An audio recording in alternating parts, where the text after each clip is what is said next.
na lang ipakita sa TV na magbabangayan kami, pagalingan ng English, pagalingan ng sinasabi. No, I don't think that's the right thing to do na maging public servant. Lahat mapag-uusapan eh. Lahat pwede mong pakiusapan. Parang nalulungkot ako pag nakakakita ako ng mga nag-aaway, ego, pagalingan, hindi naman ganun ang pagsilbi sa bayan. Dapat busilak ang puso mo sa iyong mga kababayan. Sir Willie, you mentioned you have a show sa amin, TV5 Will to Win, no? So the next question is, what happens to your show if you are vying for a Senate seat? Anong mangyayari po dun sa Will to Win? Sa pagkakaalam ko, sa rules ng COMELEC, until February 10, pwede pa ako mag-live show. So I still have 5 months na makakapag-live ng 5 to 6:30 sa TV5, sa Facebook na meron kaming followers sa 17,300,000 at 8 million sa YouTube.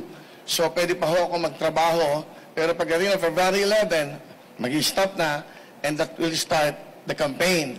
So, you know, and then, pag nanalo, pagpalarin, at pag pinagalob ng Diyos na ako yung makapaglingkod ng tapat at walang halong pag-iisip ng masama sa aking mga kasama, ako pa'y babalik, like the Senator Tito Soto, na may Itbulaga pa din.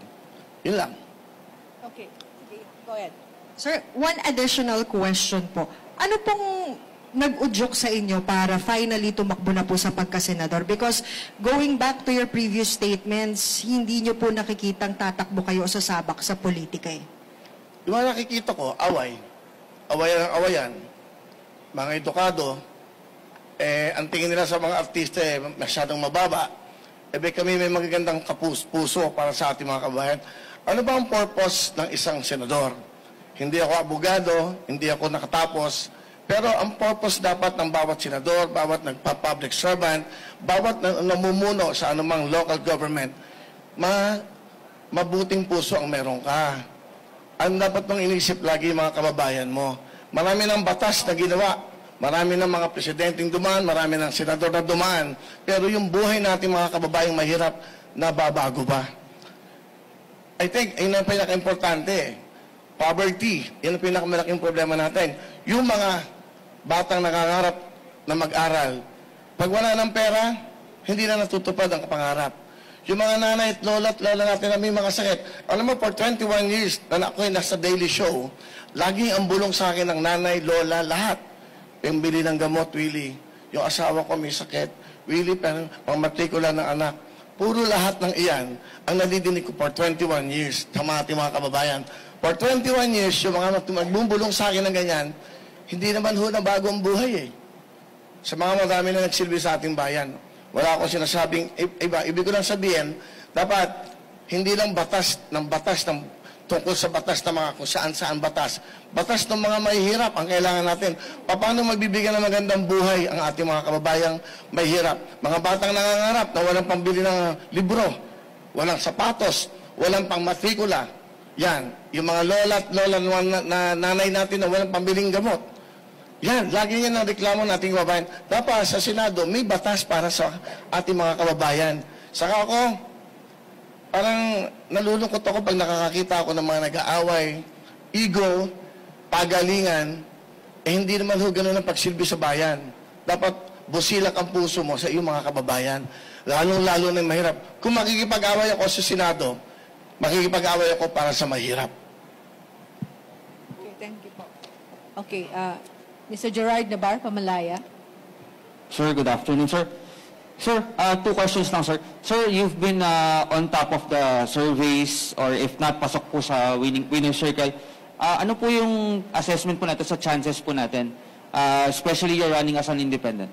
Well, hindi ako pwedeng mag-desisyon yan. I cannot assess dahil yung publiko yan ay mga tao. Mararamdaman mo lang. Saka, I also have my decision. Kung talagang hindi ako pumapasok sa top 12 o ano, and I will withdraw. Simple lang naman. Ibig sabihin, baka hindi ako gusto ng tao for this privilege na maging senador. I can just come back in my show. Pwede naman ganun eh. Ang hangaran ka naman dito yun nga, makatulong talaga. Saka makagawa ng kabutihan. Makagawa ng batas. Makagawa ng batas sa ating mga kababayan. Kung nadidinig nyo lang araw-araw ang bulong sa akin ng bawat mahihirap, dudugo ang puso mo. Wala kang pambili ng pagkain eh. Wala nga, tapos makikita mo sa Senado, sa Congress, puro awayan ng awayan. Yung bang nakikita ba na, alam mo, napansin ko, pumunta ka sa mga probinsya, hindi naman nila pinapansin yung mga yan eh. Ang iniisip na yung kakainin ng kanilang pamilya. Sa umaga, sa tanghali, sa gabi, kung paano mabubuhay yung pamilya. Hindi naman nila papansin lahat yan. Sa aking pagkakalam, sa research, 94.7% mahirap sa ating bansa. Sir, you mentioned you want to file bills. Ano po in particular yung mga naisip po natin on top of your mind ngayon na mga bills for the poor po? Well, unang-una, gusto ko yung kay Senator Angara, yung sa senior, no? Kasi yung 20%, parang kulang yan eh. Kasi every year, tumataas ang mga gastusin natin sa lahat ng bagay, lalo-lalo sa gamot. Ako, ang pwede kung papalarin, pagkakalooban ng Diyos na manalo ko, maupo ko sa Senado, ang una kong i-adjust ko yung 30% sa mga seniors PWDs. Mahirap, maging mahirap, napakahirap, para kung bibili ng gamot. Paano tumatagal ng buhay na mahirap? Walang pambiling gamot. I think yan ang isang bill. And then, sa mga bata, dalawang bagay lang eh. Ang kinabukasan natin, bataan eh. Dapat yung mga eskwela wala ng bayad. Libre-libro. Di ba? Yun ang mga sa local government, sa nakikita ko, sa batas na ginagawa nila. Kung talaga magsisilbisyo tayo sa bansa, sa bayan, unahin natin ang mamamayan eh. Hindi ang bayan. Kasi ang nagpapatakbo ng bayan, yung ating mga mamamayan. Dapat malusog yan. Dapat maayos ang pag-iisip. Dapat healthy. Dapat magandang pinakabukasan. Dapat nakakapag-aral. Dapat marunong sa buhay. Para hindi lagi dumidepende sa gobyerno. One last quick question. 1 minute and 45. Asan yung microphone? Sherry Ann. Sir, magandang ABS-CBN. hapon. Opo, Sherry Ann Torres, ABS-CBN. Sir, ano yung mga personal na paghahanda po ninyo na ginagawa ngayon? Kasi andun nga yung malaking possibility na isa sa mga araw na to, pala rin kayo na maging senador.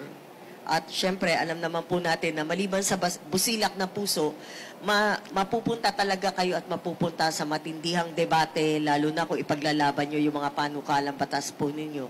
So, paano po kayo naghahanda sa mga ganito? Well, hindi ako makikipagdebate. Hindi ako makikipag-away. Makikiusap ako at hindi ako haharap sa TV na nakikipag-away sa kanila. Pakiusapan namin to, ano ba dapat natin gawin para matulungan natin itong mga to? Ano bang batas na pwedeng gawin para naman guminawa ang buhay natin mga kababayang may hirap? So I think yun ang pinaka-importante. Hindi mo kailangang ipakita sa TV na magbabangayan kami, pagalingan ng English, pagalingan ng sinasabi. No, I don't think that's the right thing to do na maging public servant. Lahat mapag-uusapan eh. Lahat pwede mong pakiusapan. My colleagues, pwede ba natin gawin to? May mga lugar tayo naghihirap. Napapansin ko sa Bagyo, tuwing may Bagyo, laging may problema, tanggal ang bubong. Yung pupuntahan nila na dapat doon sila ma-accommodate, hindi rin sila, binabaha din yun. Anong dapat na paraan? Isa yan sa mga nakikita ko. Kasi during the time na maraming may Bagyo, pinupuntahan ko din yan na hindi naman ako public servant.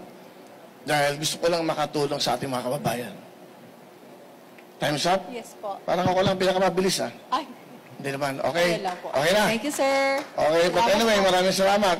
Chairman, maraming salamat kasi tinanong ko si Chairman yung mga rules. So, pwede pa ako mag-show hanggang February 10. That's the last day.